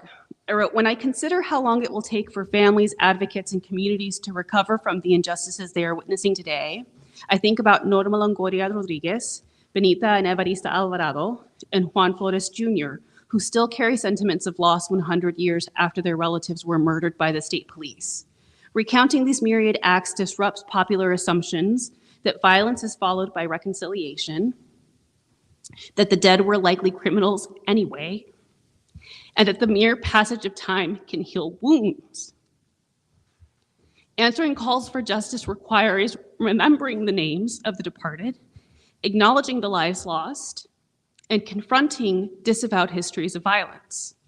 In calling for redress, descendants are in the company of other social luminaries like Mammy Elizabeth Till Mobley, Jenny Sett Gutierrez, Las Madres de la Plaza de Mayo, the Safe Women Strong Nations Project, Mothers Against Police Brutality, Justicia para Nuestras Hijas, and the Missing Migrant Project. These calls serve as a reminder. Reckoning with the past is intertwined with current efforts for social justice and transformation, for freedom and full humanity. We live in a world that needs to be reconstructed. The more people understand the long consequences of violence, the more likely we'll be to intervene against, to denounce outright the violence and death that continues today.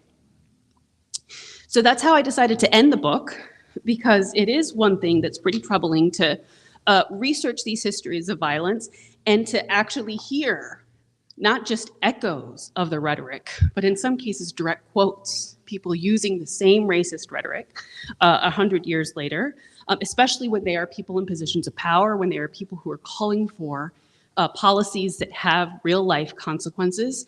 And so when I'm thinking about the importance of the work that we've done with Refusing to Forget and why this matters today, we could not have anticipated, I could not have anticipated all of the ways in which this work would be important.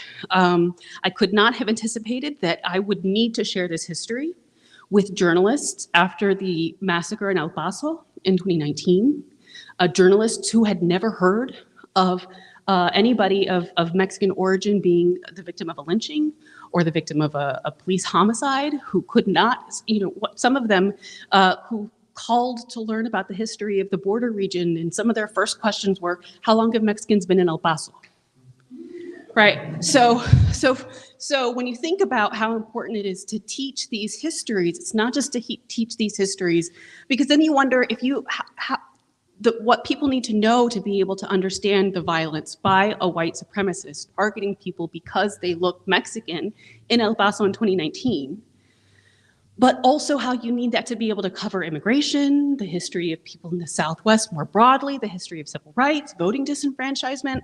And so that was one thing that we have, as historians and scholars, had to take on, speaking to the public, speaking to journalists, speaking to policymakers. So I also testified in front of Congress after that 2019 tragedy in El Paso, but have also shared this history with civil rights lawyers, people who say we've learned the history of African Americans and racism and discrimination. We know about racial animus in certain policies that targeted African Americans. We didn't know this happened to Mexican Americans too, right? So when we're thinking about also civil rights and the work that remains, we have to know these histories.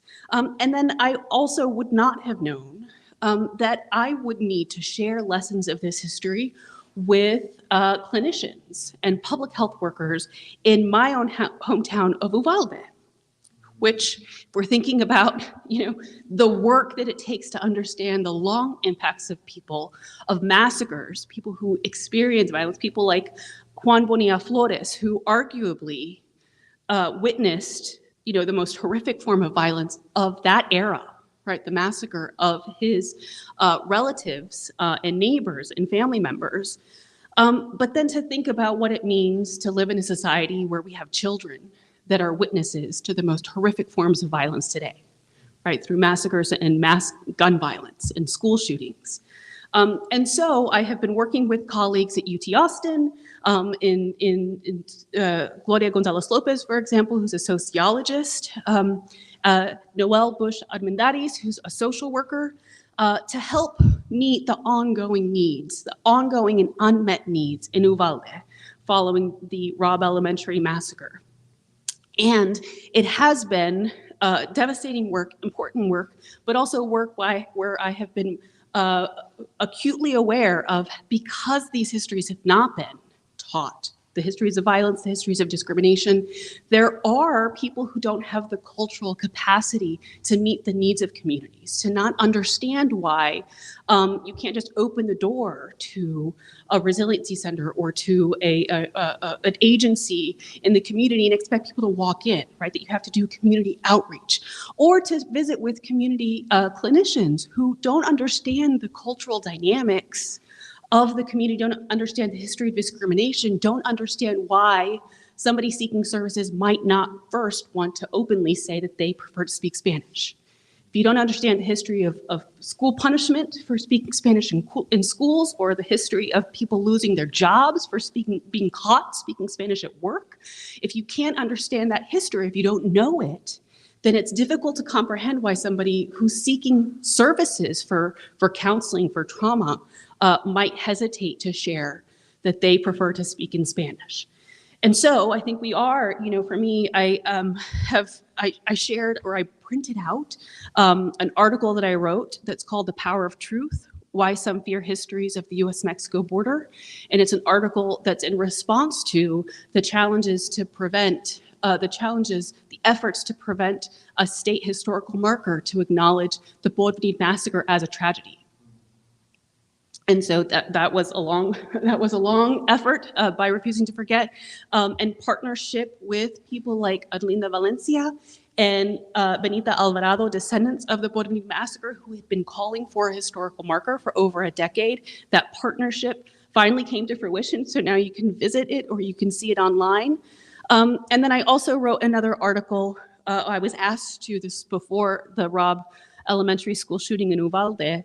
I was asked to reflect on, a year in COVID, and a year grappling with death because of a global pandemic, especially in Texas, but in a place like El Paso that had also been trying to still recover from the El Paso shooting, the El Paso massacre. And so I wrote this, and I'll just read the last paragraph as a way of ending and concluding.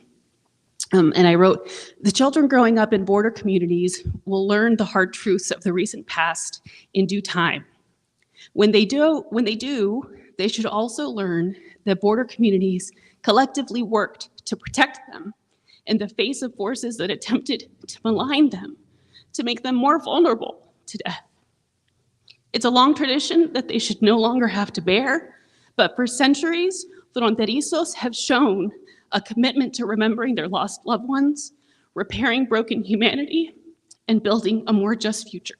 So I'm grateful to be in company with you. I'm grateful to be in the company of such incredible authors that were a part of this series, and artists who help us to think about and attempt to build a more just future. So thank you.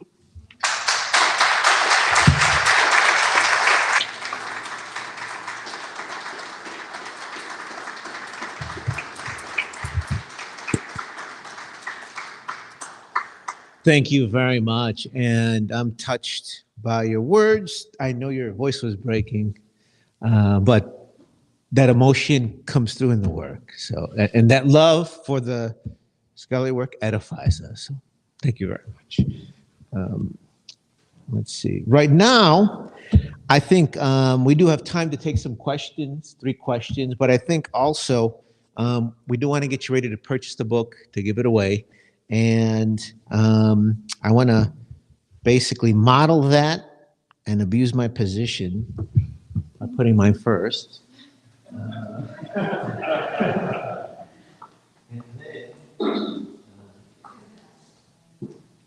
And then also, you having a good time on the west side of San Antonio? You having a great time?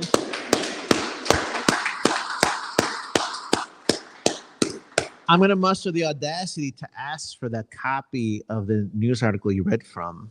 Yes? Excellent. Sign it. Excellent. So my home library will increase in community cultural capital and real capital, because that's valuable. And And right now you have a chance. We'll take 3 questions, and I will repeat it into the mic so that our folks watching can hear it. Who would like to ask question number 1? Yes.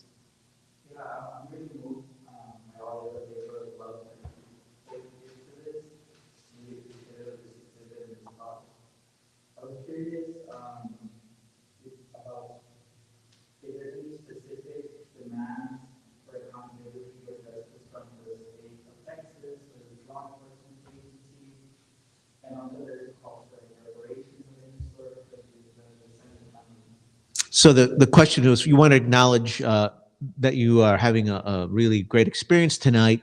You appreciate the work, but the question was, what are the exact paths for accountability?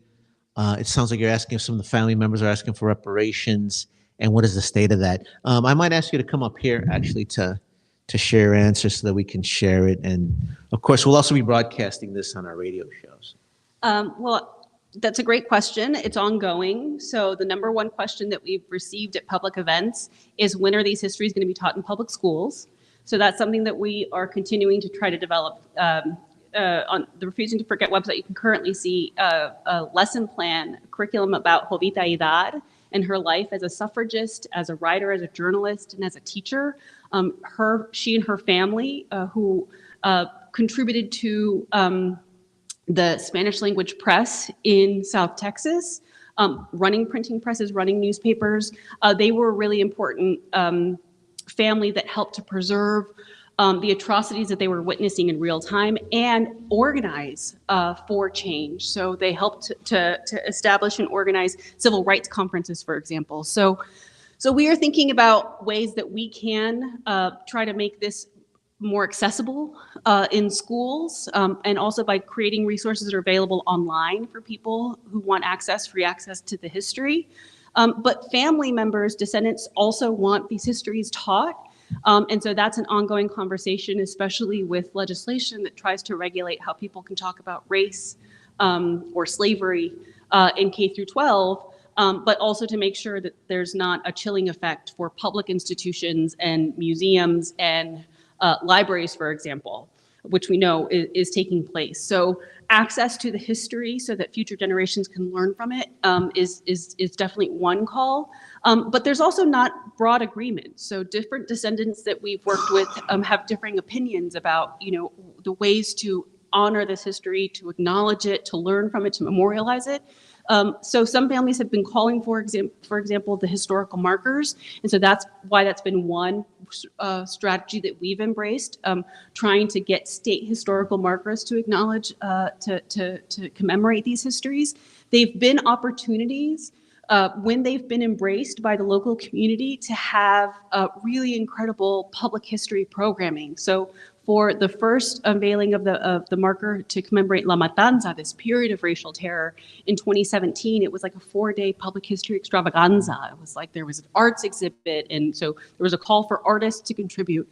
And so there was an invitation for people to record oral histories. I know that happened at Our Lady of the Lake when the Refusing to Forget, when the Life and Death on the Border, exhibit traveled there. And so we've tried to think about how to make the exhibit and now the traveling exhibit, which is what families also asked for. They said, not everybody can drive to Austin, and people missed it. It was up for 10 weeks. It was a temporary exhibit.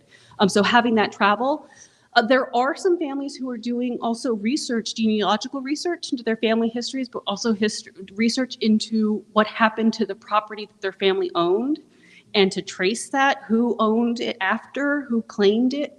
Some of the families that I researched in the book, they stayed on their land, they stayed on their property, but some people lost, their ranches or their bounty, their agriculture. And so there are some families who are trying to pursue that, and there are also people who are calling for a state apology, for example, for an apology from law enforcement agencies, from the state.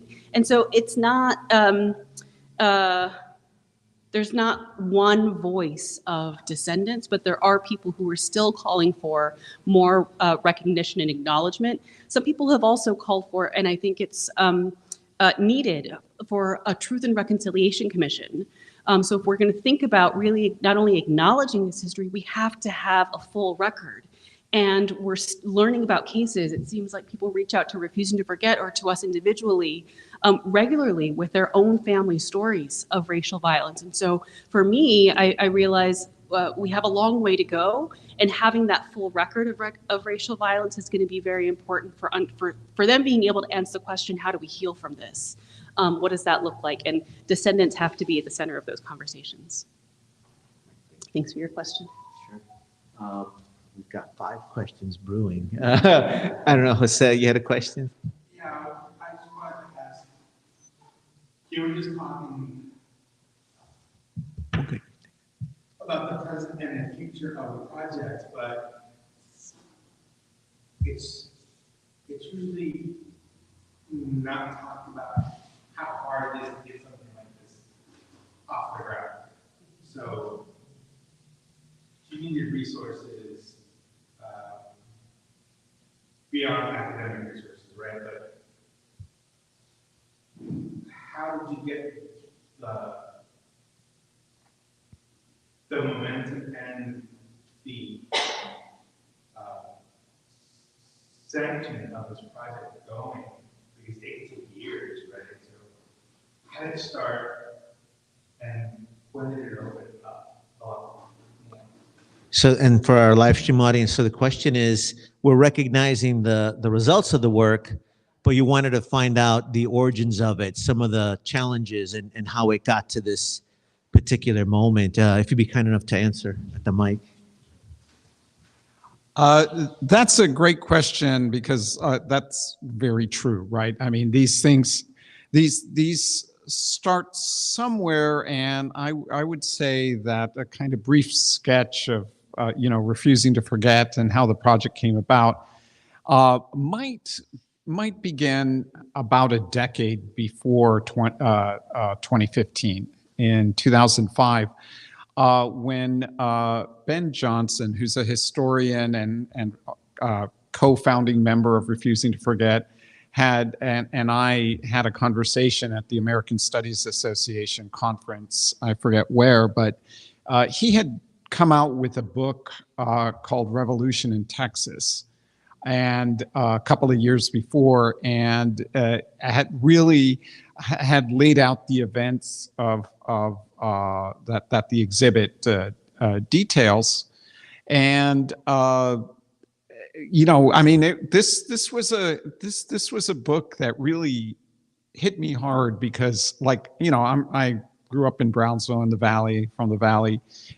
I didn't know anything about this, right? This is something that profoundly shaped where I grew up, where my parents grew up, where my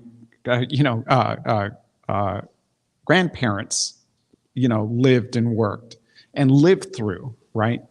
And I knew nothing about it, right? There was nothing in the curriculum, no historical markers, no exhibits in museums, zero, There was the far off rumor of something called the Bandit Wars, maybe. I didn't even know that, though. So anyway, Ben and I struck up a conversation. This was when I was doing the work, research and writing for Border Renaissance. And, we were like, God, I wonder, the centennial of these events is coming up in 10 years, right? And I wonder, we should do something, have a conference or something to something. I mean, we were not, this was just like a chat, right? And it really didn't go anywhere. And of course we had our lives and careers and all of that. And, fast forward to about, maybe about 2013, when Monica and contacted Ben, I believe, and then started getting a group of folks together, including myself, including Sonia Hernandez, who is a historian at Texas A&M University, and also Trini Gonzalez at South Texas College. And I think we officially founded in 2014 at the Nax Tejas Foco here in San Antonio. And we were like, okay, we really do need to do something to, for this occasion, the centennial, because of course, centennials are moments of reflection upon history. It's like one of the few times that people tend to think about the past, right? And we didn't want this to be forgotten, as we had known these histories had been erased from general public consciousness. And so we had done our own individual work on this, but academic audiences are tiny, right? You write a book and like maybe 40 people read it. So we knew we wanted to do more. And so that's just the briefest sketch of how we got started. We did, and so it was just an idea. It was conversations. We were bringing together what we were doing individually. And then we got a small seed grant from Humanities Texas to get together. And so, I mean, it's like, small, just a small grant, but it was enough to really, it was the spark we needed to get going, to have the discussions with the Bullock and the exhibit, and to really think about what we wanted to do on a longer term basis. We have an abundance of questions. We said only 3, but we've got 3 in the pipeline. So we might do some bonus ones, but yes, what is your question?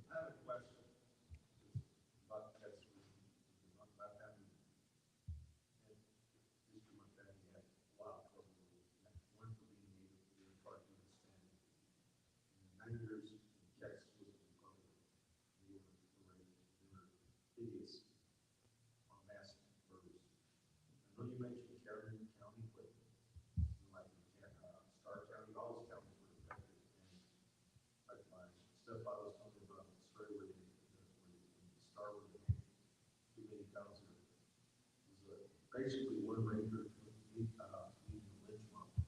my question is that is the state of Texas going to acknowledge this history of what the rangers did during that time, and how is this going to and is the thing is, a lot of these guys were glorified at the Waco as heroes when they were this murders.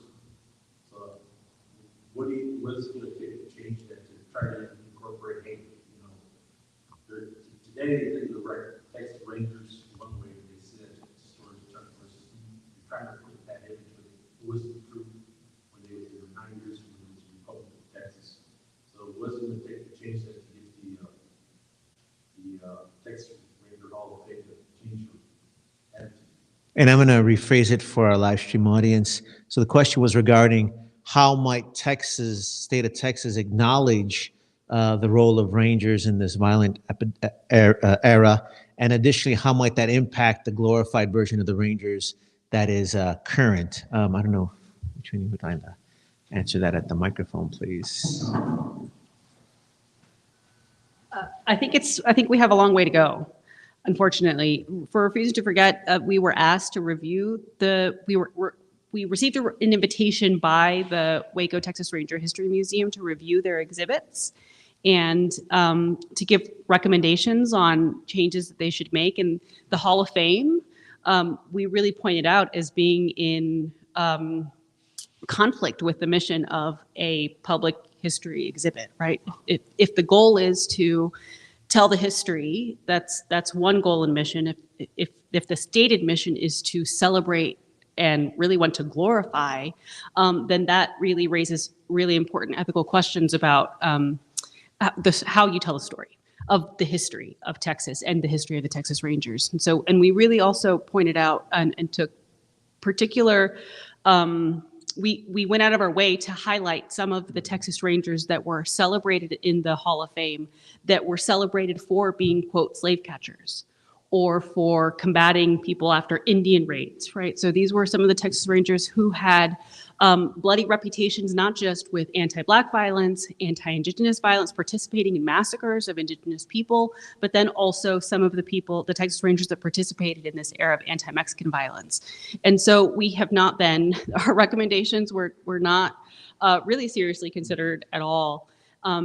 But what we have done is for cultural institutions, for state institutions that are interested in having an honest conversation, that are interested in looking at the historical record and making sure that people have access to the complexity of the history, then we have made tremendous, to the question of how you do this, a sacrifice of our time. I mean, most of it is like just pro bono work, and through the support of grants, that when we can get a sort of course release or some teaching release that allows us to spend more time on the work, on exhibits or applying for historical markers and doing that. But so what we have done is really partner with institutions that have been leaders, and the Bullock received, national awards for this exhibit for their leadership in public history. And we really saw that their work helped to open the door for other museums across the state of Texas that were like, we're not going to touch that topic, to now be welcoming this exhibit.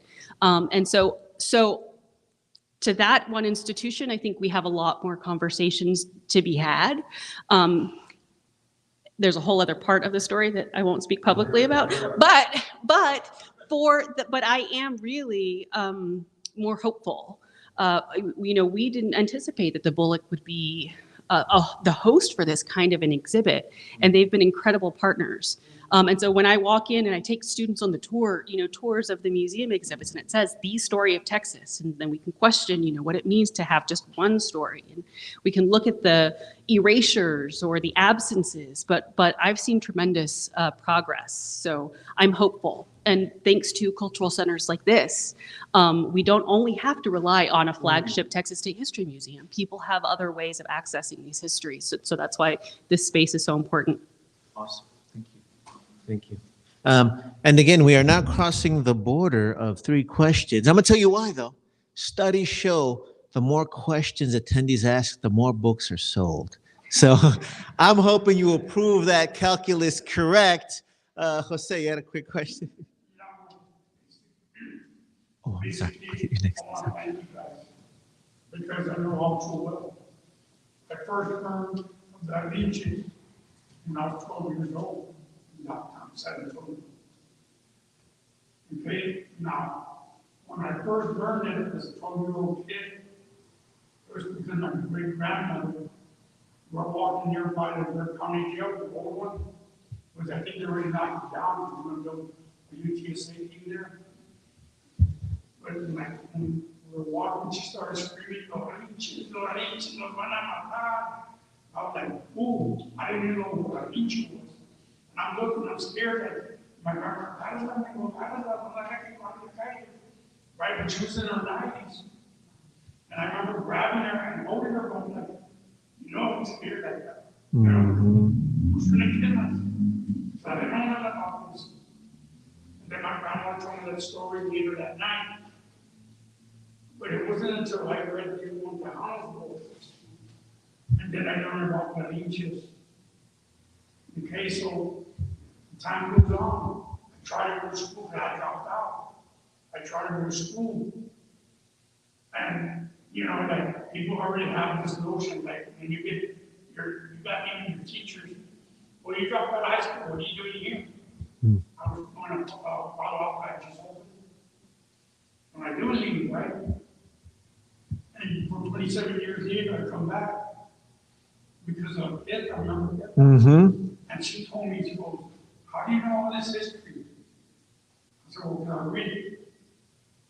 Right? And then she said, "You need to go here, you need to learn this and that." But it wasn't until I read your book, and I'm sick, I had been sick for a while. I was in the hospital like 3 times, told 3 times I'm going to die, right? And I said, okay, when I read the book, my daughter, when they got assigned for me, they brought it to me from you, right? But it's knowing that book and knowing the stories that I learned I wanted to go out and tell them, because in 1980, we're traveling down that road to Diaz, Texas. And, you know, when I was like 19, 18, 19 years old, so we stopped on the side of the road. There's nothing, right? We stopped on the road. And this person came along and he told us, you shouldn't be doing that here. People die here. I said, who died here? He said, he told me the Portuguese, right? And I said, whatever. Because, you know, there's stories there too. But years later, I'm in the class, I learned about it, right? And then I read your book, and I said, I can't die.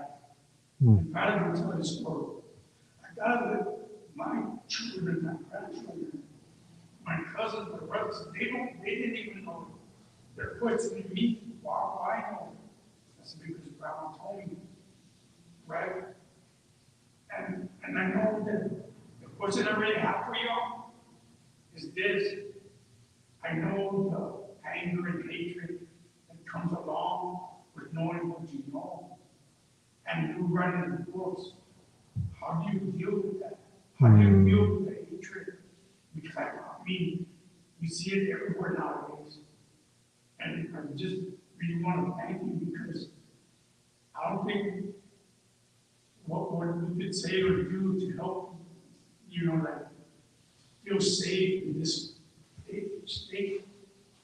And I just want to thank you very much, because I mean, I just barely learned about here to that Zoom meeting that refused to forgive. I just barely learned to do this guy. But I'm not trying to like marginalize you or nothing. It's just, I realize what you know, it benefits, and how we put it in literature benefits. And I just thank you very much. Thank you. I also want to mention you just completed your Master of Fine Arts in Creative Writing. So applause to you. Applause to you. And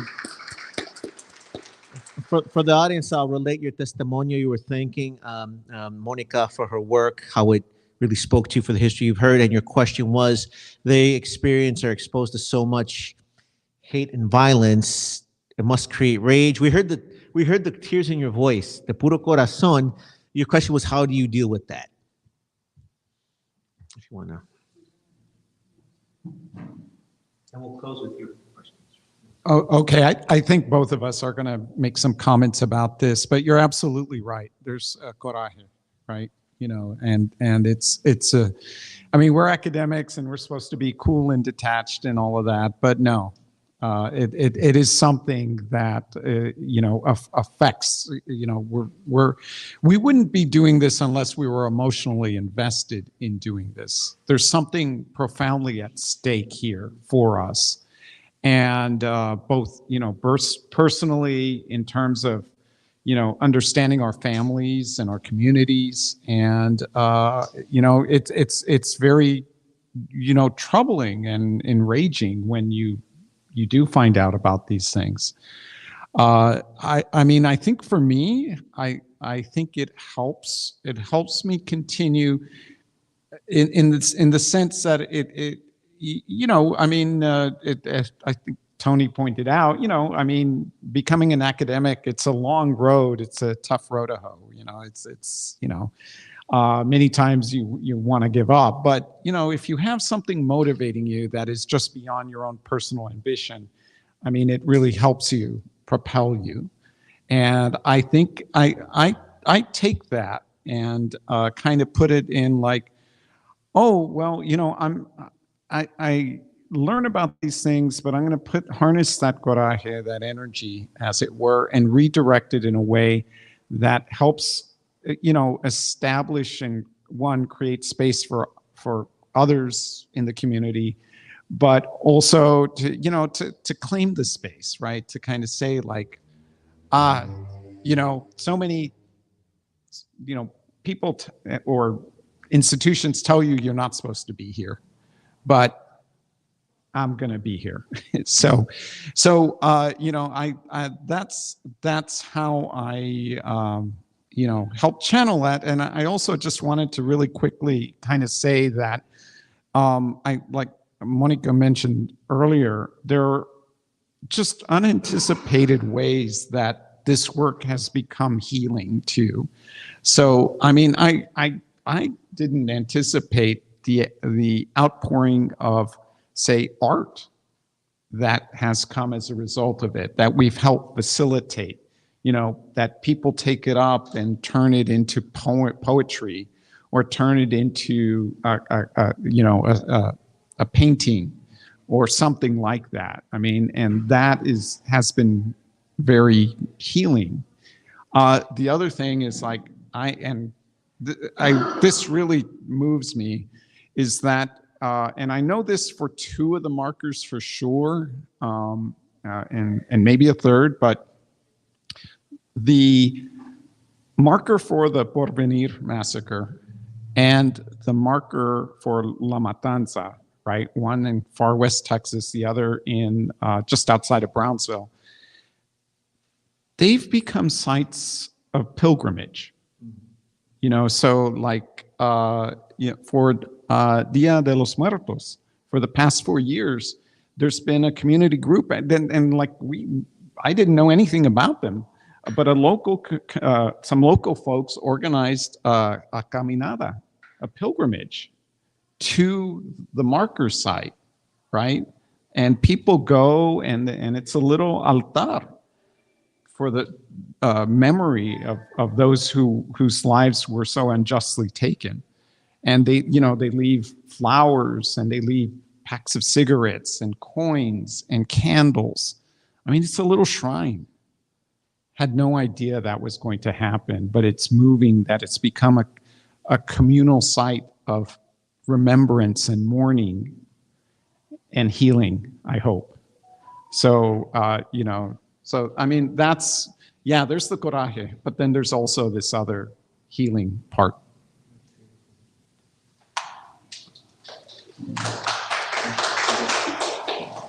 I'm going to be the bad guy here. We've actually crossed the 2-hour mark. I thank you so much for your time and energy.